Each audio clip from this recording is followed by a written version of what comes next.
തങ്കത്തിൻപുത്താരവുമായി പുഞ്ചിരിയുടെ മധുപാത്രവുമായി ഉത്താരമേന്തി കാറ്റുവന്നു.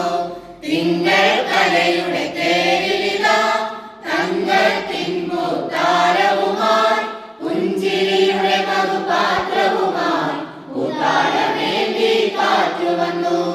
പിന്നിലെ രാജകുമാരനവൻ മണ്ണിലെ